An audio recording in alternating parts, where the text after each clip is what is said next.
李先生，真的很抱歉。如果你能说出那个酒的牌子和年份的话，我一定会尽全力给你找到。哎呀，我要是说得出来的话，我还会请你们帮忙吗？啊！你不要看 A、B、C、D， 我是都认识的，可是把他们放在一起的话，我看了谁都会头晕眼花的。哎呀，算了，不用你了。哎，李丫头，过来，坐。小李，李先生说呀，不知道牌子也不知道年份，非得说要找曾经给过他幸福感觉的红酒，这怎么找啊？哎，还是全靠你了。不是什么幸福感啊？一定要帮我啊！我要给我的 Honey 一个 surprise。Honey 啊？谁啊？哎呀，就是你们单总啊！哎呀，那还是头一次见到他的时候，那个红酒的感觉我至今都忘不了，就像那首歌。什么歌？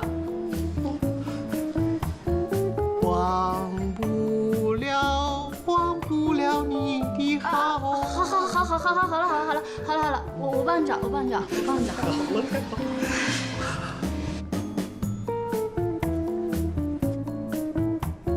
不幸福。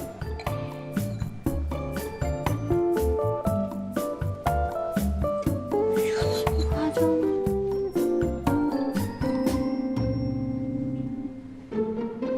对了。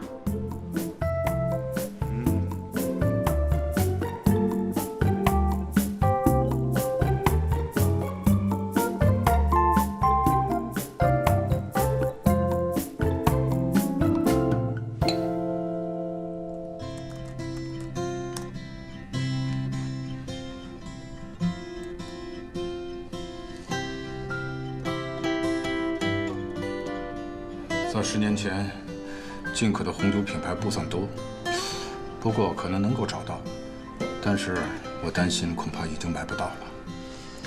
哦，那也没办法，那也得尽力找。哎，快过来！找到啦！你看，找到啦！你看，我找到了。哎，看看在哪里可以买到。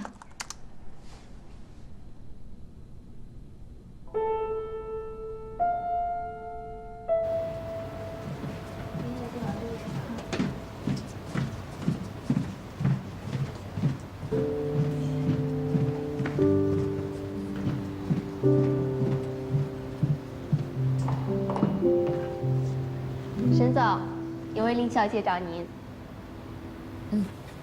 林轩，你来这里有什么事吗？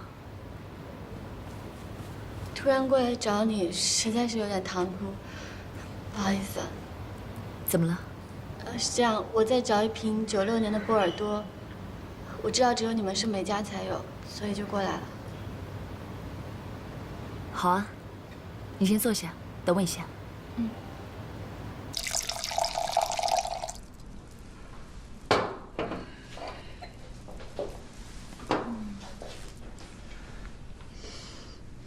李大叔，赶紧试试看吧，好不容易才拿到。费心了。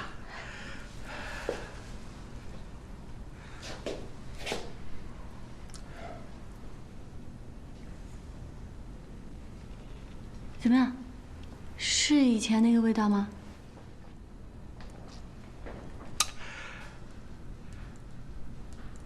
说实话很接近，但是我喝不出那种幸福的感觉。怎么会呢？这难道放太久？单总，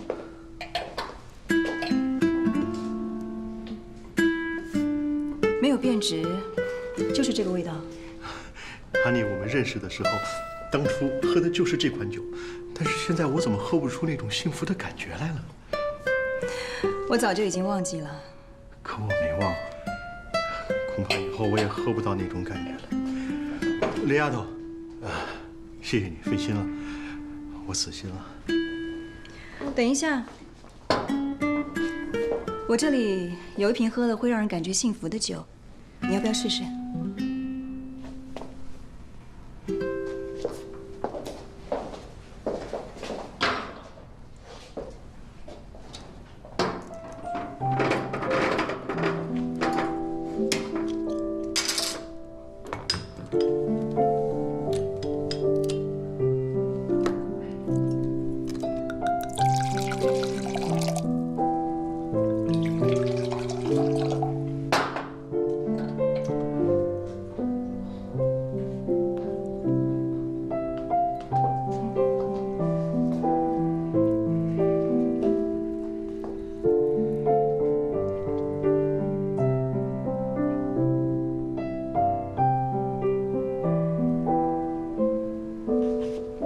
就是这个味道，这就是我想找的幸福的味道。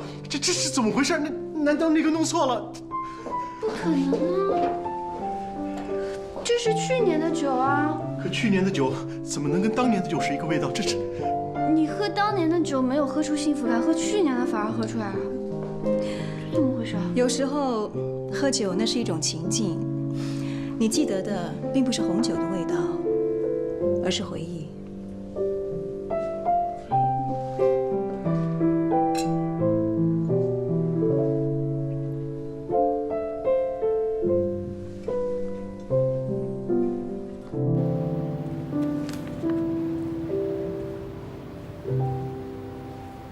在忙吗？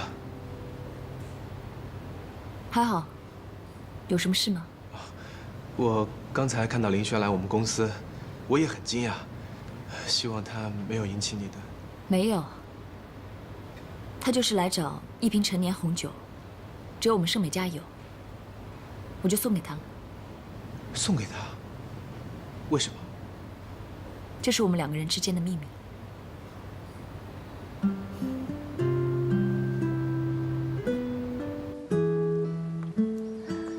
单总说，每一次喝酒的时候，都是一种情景，所以记得的不是红酒的滋味，而是回忆。我想真的是这样吧。今天，我既然做出了那个承诺，不管我愿意不愿意，我都要开始学会放开，放开以前和赵大哥在一起所有的回忆。把过去捆绑我自己的全部都扔掉，只有这样，我才能真切地感受当下所有的点点滴滴。每一次品尝的时候，都会是全新的体验。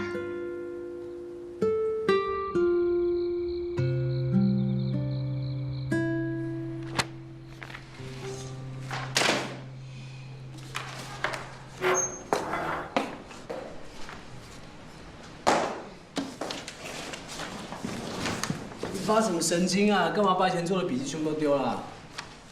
不会明白。哦，我知道你开窍了。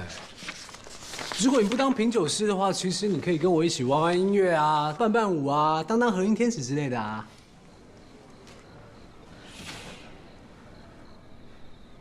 好了，我帮你了。你这样太慢了啦，我跟你讲，这样比较快啊。你干嘛？我的桃子！还有这个也一起丢了吧？这个不能丢。为什么？你又不当品酒师，为什么不能丢？这是送我道歉礼物，当然不能丢了。再说，我什么时候说我不做品酒师？我只是今天突然才感觉到，红酒是有生命的，我不能像对待死物一样对待它，我要像对待生命那样去对待它，去敬畏它，这样才可以不禁锢我的思维嘛。我知道你对他的情感其实就像对我一样，对不对？干嘛？起开！不过话说回来哦，红酒这件事情绝对不能死记，就像人，就像情感，就像记忆一样。虽然你开窍晚了一点，但是我觉得应该还有救啊。乱七八糟的，我说的就是红酒，别以为你好像很了解我一样。我决定了，我从今天开始，我要做国内一流的品酒师，哪像你啊，每天胡思乱想，乱七八糟的。谁说我每天胡思乱想、乱七八糟啊？我告诉你，我的资金已经到位了，我即将要制作我的首张专辑。就你每天的鬼哭狼嚎的天！如果我发行专辑的话，一定会成为全国知名的乐团。如果你不信的话，我们来打赌啊！赌就赌啊，谁怕谁啊？万一我发专辑红了怎么办？如果你红了，我就不做红酒了，去给你拎手提包。来啊！那你说了怎么办？我还没想到，反正我稳赢的啊。好了，一言为定。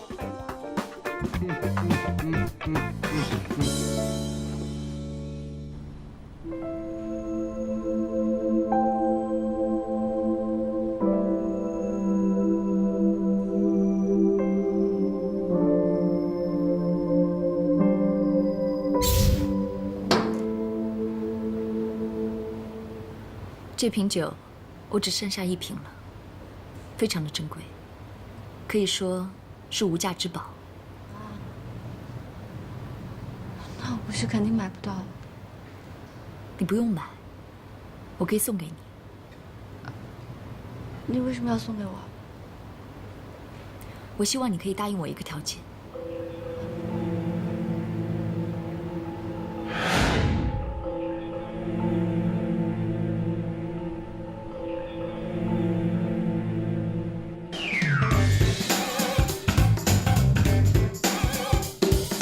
哎，安静一下。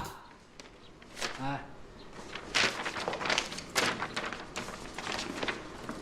我现在正式宣布，我们开始制作专辑。不过发行专辑不是件小工程，除了写歌写谱，还要练唱。我们的生活起居谁来照顾？就是啊，不就生活起居、打扫卫生吗？有什么了不起的？包在我身上。不会吧？你干？当然不是啊。我回来啦！哎，你来正好，跟我来。来，我给你们介绍一下啊。苏毛、这大李、大鼓、屋檐，有没有？扫什么扫？扫地的扫。哦。我告诉你们啊，从今天开始，林轩是我们乐队的后勤经理。后勤经理，我什么时候说要做你们后勤经理了？啊？跟我来。啊。看清楚了，500万。你看清楚了，这写的清清楚楚的。我只在工作室里打杂，乐队不归我管啊。你知不知道我堂姐为什么可以成为良好的品酒师啊？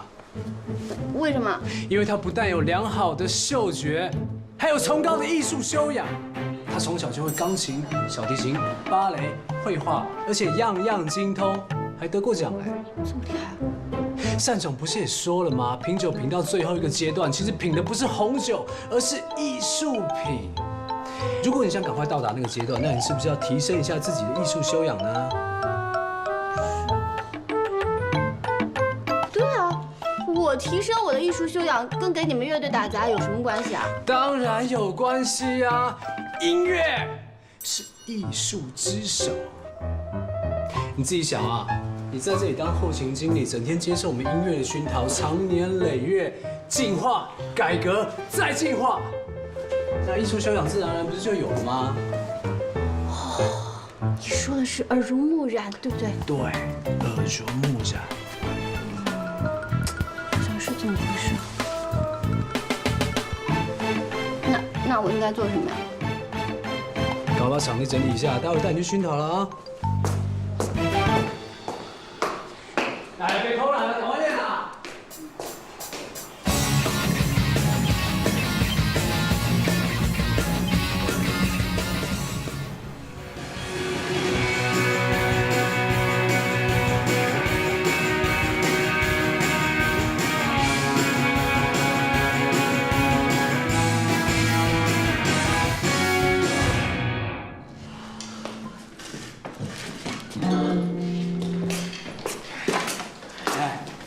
怎么样？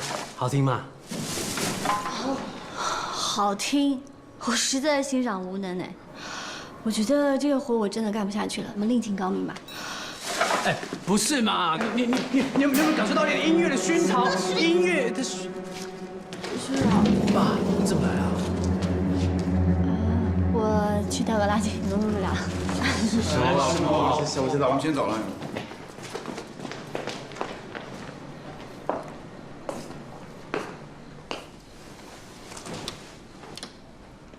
我听说单立出钱帮你出专辑，有这回事吗？对啊。你难道不知道我们和单立是什么关系吗？你还花他的钱？我没白拿他的钱嘛，我有帮他一个忙哎。帮什么忙啊？肯定和林轩这丫头有关系，对不对啊？子豪啊，我不知道你是怎么想的，但是我要告诉你，以我对单立的了解，他做任何事情都是有目的的，小心哪一天你被卷进去了，你还不知道。哎，你放心啦，我自有分寸啦。我不能再让你这样下去了，我得帮你找一个结婚对象。你该不会是要……你给我听好了啊！我给你2条路让你选择。第一，我立刻开除林轩这个丫头。不行。第二，你明天就去给我相亲。我自己的事情我自己会安排嘛，最起码要找个对象，也不会是透过相亲这种方法啊，图死。你身边都是些什么样的女人？你以为我不了解啊？你也老大不小了，该找个女人安定下来了。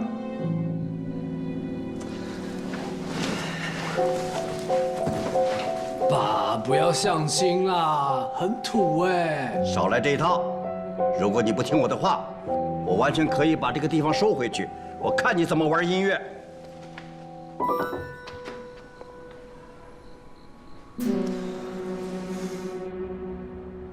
亲爱的，你乖嘛？如果你很乖的话，我下次带你去吃大闸蟹好不好啊？啊，好吧，乖嘛啊。好啦好啦好啦，先这样了啊啊，拜拜。朱小姐，不好意思啊，这都是女人的问题，麻烦死了。哦，什么女人让你这么烦呢？一个说要我陪她去看午夜场的电影，另外一个打电话来说要我陪她去吃饭，然后又一个打电话来说她怀孕了，她不知道要去哪里可以把那个……哦，这样啊，我认识一个妇产科的医生，很不错，不如我介绍你去吧。你不用了，这你也知道，我这方面我算是还有一点点经验啊。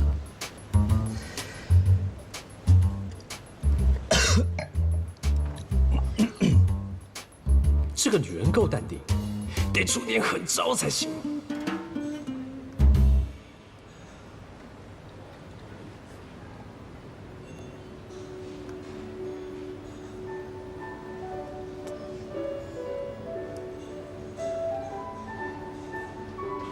欢迎光临，里面请。我找个人啊，这边。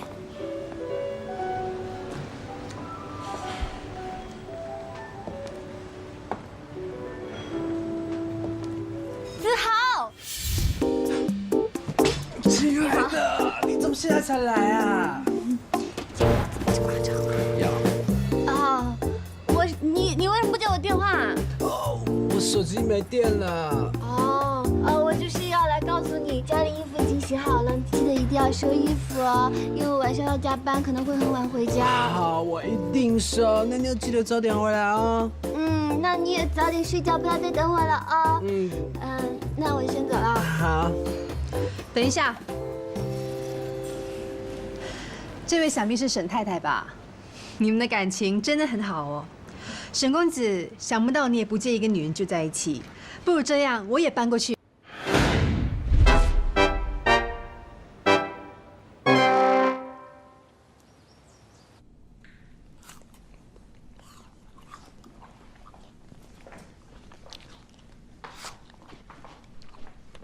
哎，儿子，你倒是听还是没听啊？有啦，你说朱小姐出自名门，是我们家在上流社会再更上一层的关键。爸，我觉得这次有机会哦。她第一天就说要跟我回家嘞。胡说八道！你是不是把人家给吓着了？啊？我告诉你儿子啊，人家可是有钱有势的。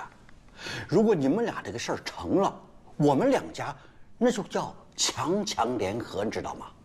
如果你们俩这个事儿没成，那我们这一切好事都泡汤了，你懂吗？那我也只能尽力而为啦。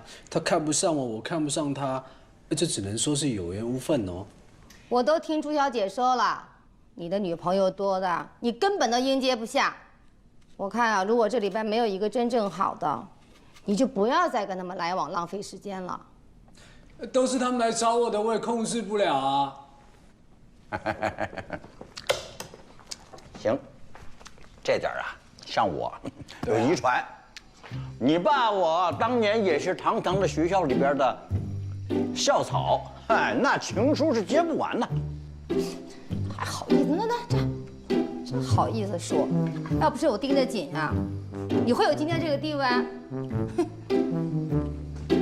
子豪，妈跟你说哈，跟以前那些女朋友都断了，跟这个朱小姐好好交往，试试看。那他们都不愿意放手，我也没办法。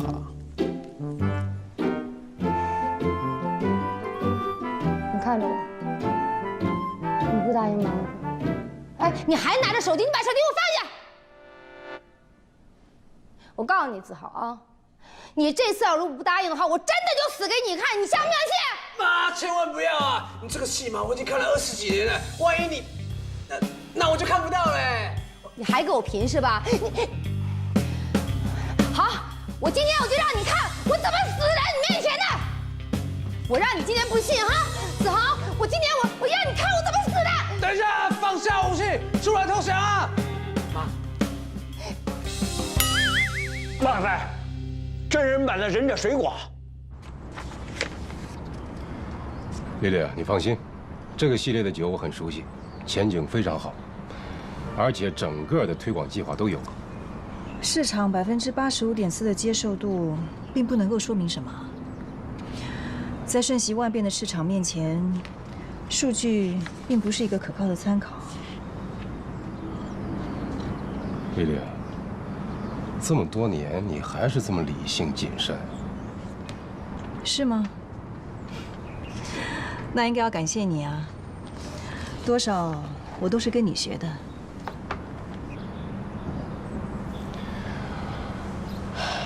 丽丽，能不能再给我个机会，让我替你分担一下？我今天来不是谈这个的。好，来，祝我们合作成功。丽丽，我的百合女王，祝你的生日快乐！你怎么来了？我们在谈正经事，你别瞎搅和。哦，你们是在谈红酒的事吧？啊，刚好刚好，我也想跟你谈谈红酒的事。如果你也懂红酒，那世界上恐怕就没人不懂红酒。作为一个绅士，我不跟他一般计较啊。一个厨师出身的暴发户还懂红酒？谁是暴发户？厨师怎么了啊？当初丽丽最喜欢的就是我做的菜。哼，你都说是当年了，丽丽现在还会喜欢吃你做的菜吗？如果做菜能留住一个女人，那你们当年就不会离婚了。好了，你们谁都不许再提当年了。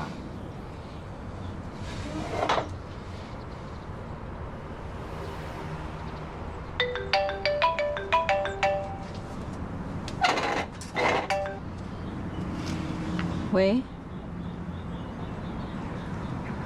好，我马上回去。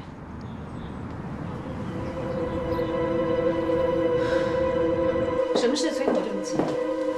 审议办已经向法院提起了民事诉讼，说遗嘱签名疑似伪造，要重新打造遗嘱单子。这是法院已经提交。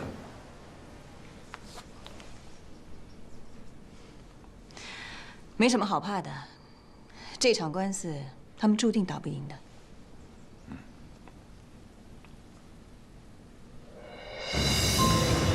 今天是一个值得庆幸的日子，因为我发现一条重要线索，那就是沈建华的死并不是单纯的意外。当天在场的，除了沈一曼父女之外，单丽也在场。据沈家工人讲，沈建华在死之前与单丽曾经有过激烈的争吵。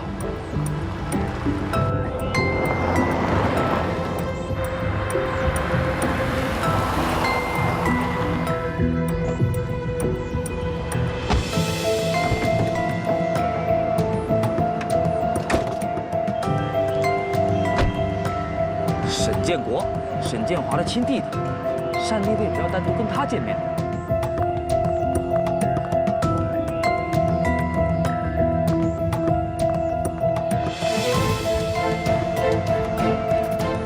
我相信，即使是最完美的犯罪，也会留下破绽。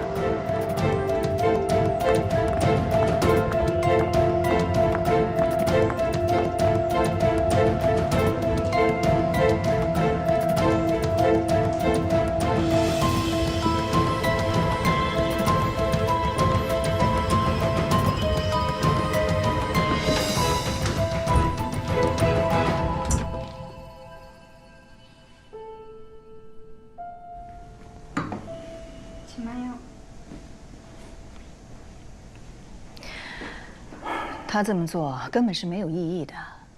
我相信建华也不愿意看到我跟他上法院打官司。是啊，我哥在世的时候最希望的，就是你和伊曼能够和睦相处，一家人一团和气。可我毕竟只是伊曼的继母，从一开始他就不接纳我。不管我再怎么努力，他也不会领情的。自从他开创了盛美家，他更是处处针对我们碧翠。事业上的良性竞争我可以接受，但是推翻原有的遗嘱，上法院打官司，这对我们双方有什么好处？要是真打起官司来，可真够麻烦的。他质疑这份遗嘱的合法性，我不接受。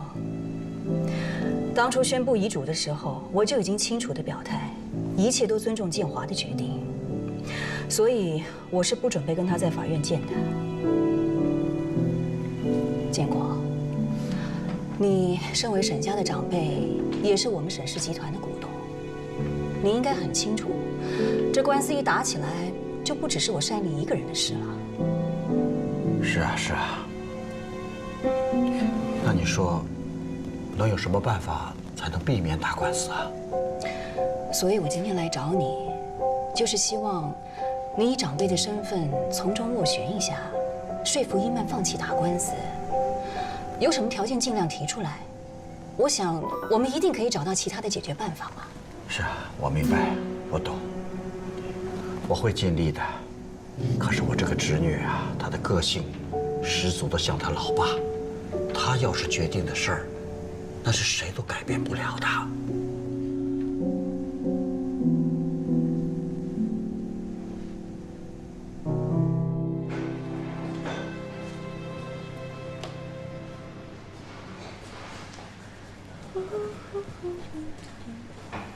林小姐，生意好吗？怎么没看到你的单总啊？你找单总有事吗？啊，我不找他，不找他，我就想跟你聊聊天。哦，我现在在工作呢，不方便聊天。那这样吧，哎，我买瓶酒，我买瓶酒，这样我们就有时间可以聊聊天了。哎，其实吧，我对你们单总挺好奇的。你看他一个人开这么大一个酒庄，我听说好像是继承了沈建华的公司，是不是？张先生，你到底想说什么呀？拐弯抹角的，我都快被你烦死了。哎，李小姐，林轩，你怎么能用这种态度跟客人讲话呀？不是你误会了，不是你想的那样的。对，我要去告诉单总。哎，小姐。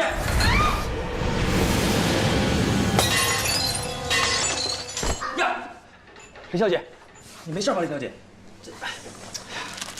你看你怎么回事呀？把林轩都弄伤了。对不起，林小姐。要不要送你去医院呢？不用了。对不起啊，对不起。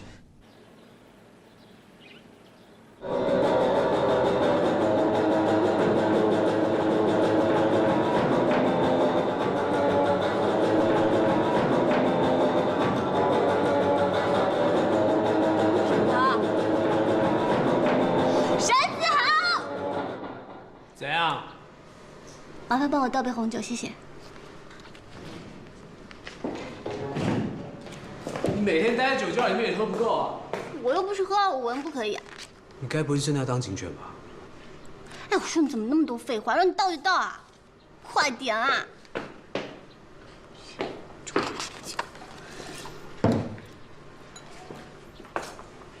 拿去，吻死你！哎，我说你一天不骂人不舒服是不是？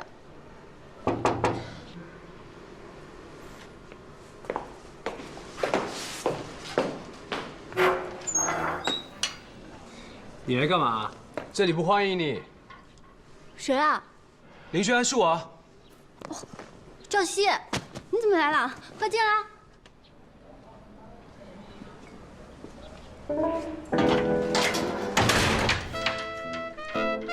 你怎么来了？你脚怎么了？出什么事了？没事，昨天不小心摔了一跤。来，我扶你坐下。长这么大连走路都不会，还要人家扶啊？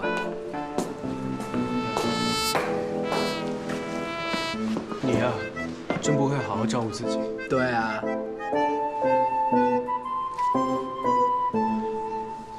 伤得深不深啊？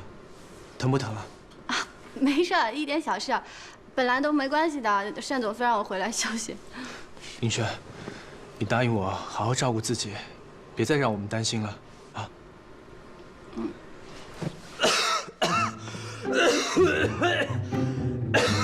哎，感冒了，喝水啊。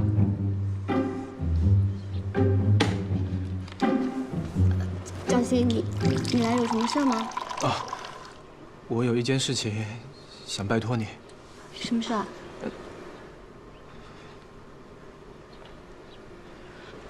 哦，那个，沈涛，你去玩你的吧，我们说点事儿。哎，我是你老板哎，你什么事情我不能知道啊？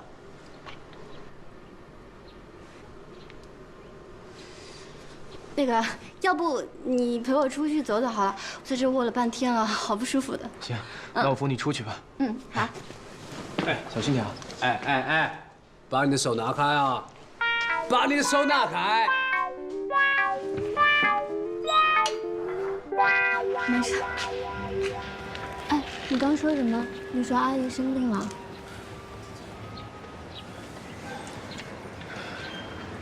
我妈她头痛病又犯了，经常打电话过来说想找你聊聊天儿。她一直以为你来深圳以后是跟我住一块的，说了很多次要找你听电话。是这样的，以前啊，只要阿姨不舒服或者不开心，只要我打电话都要开心，她就好了。林轩，我真的很感谢你一直以来对我妈的照顾。干嘛这样说啊？阿姨对我也很好，我这不是应该的吗？所以，我妈她就很喜欢你，这你也知道的。她这次病了，还特意问到我们俩的关系是不是出现了什么问题。她很希望我们可以在一块儿。我跟她说我们很好，她不信，非得要亲自接你的电话。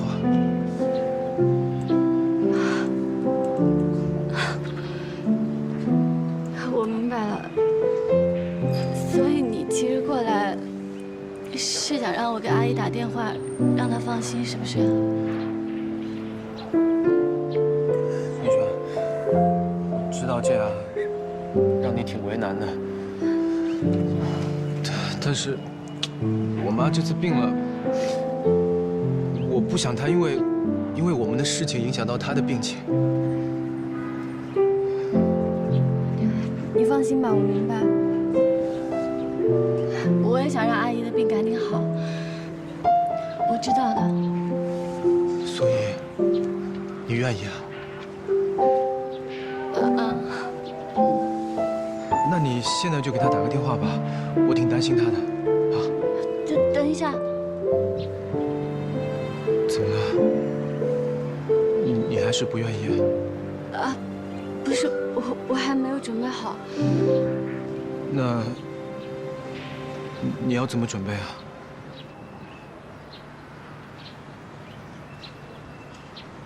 你能像小时候那样握着我的手吗？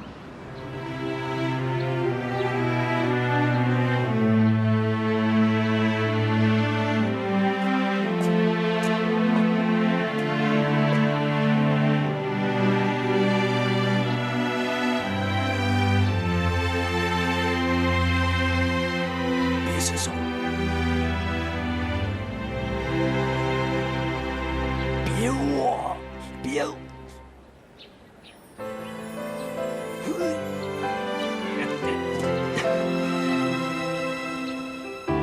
傻子！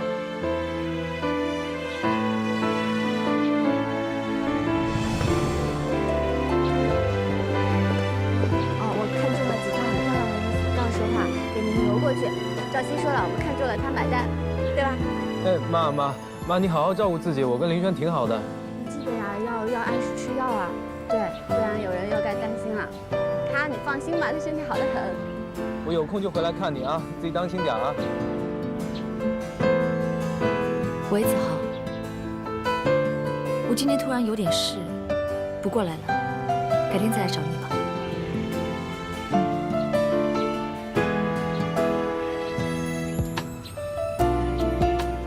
拜拜妈，你好好保重啊。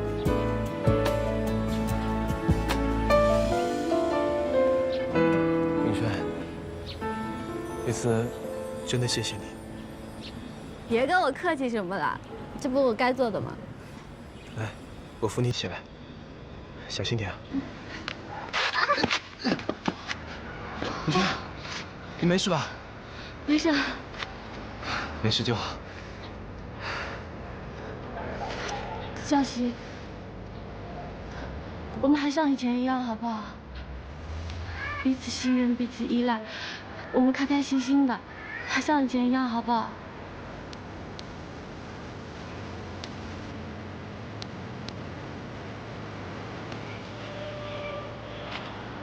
明轩，对不起，我不想再欺骗你了。其实我已经决定跟一曼在一起了。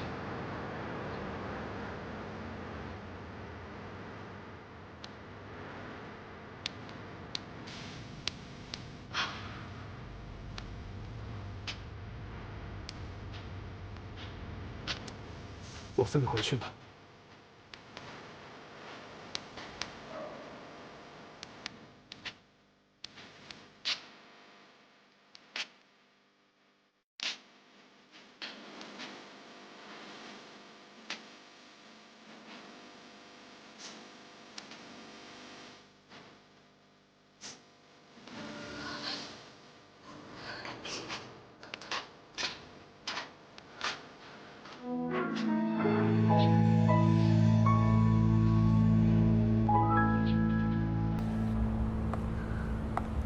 在一个城市待久了，有时候真的会透不过气，有时候真想随便坐上一班飞机就离开，回到英国，或者是欧洲某一个小镇，随便走走都好。回想起来，在英国的那段时间，确实是最悠闲的日子，尤其是跟你在一起。那应该算得上是我最珍贵的记忆了。记忆是好是坏，你都可以藏在心底。但相对来说，现实往往就很难躲得开。你怎么说这么消极的话？可不像是我认识的那个洒脱的沈一曼。面对感情，我好像就一直洒脱不起来。我怎么觉得你对我倒是很洒脱呢？要我说呀，如果你可以用这种洒脱的工作职业态度，去面对所有你爱的人，还有所有的事情，那么一切都会变得简单起来。试试看吧。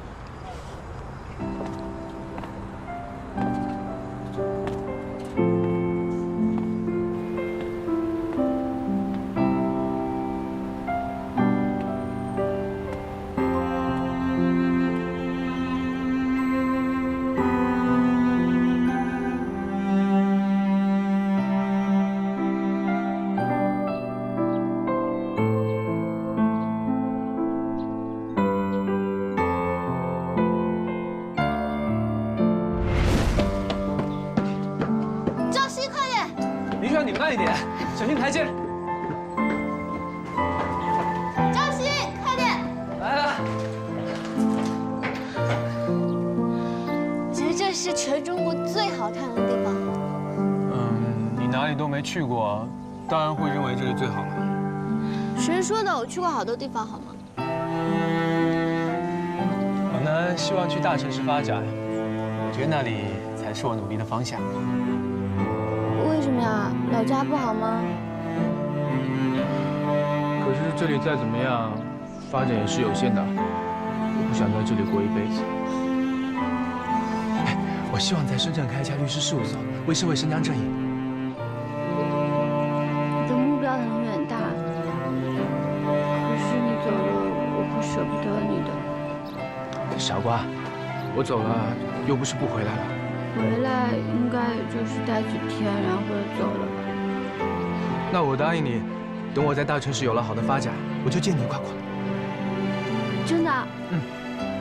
拉钩。拉钩上吊100年不许乱。哎，我好痛。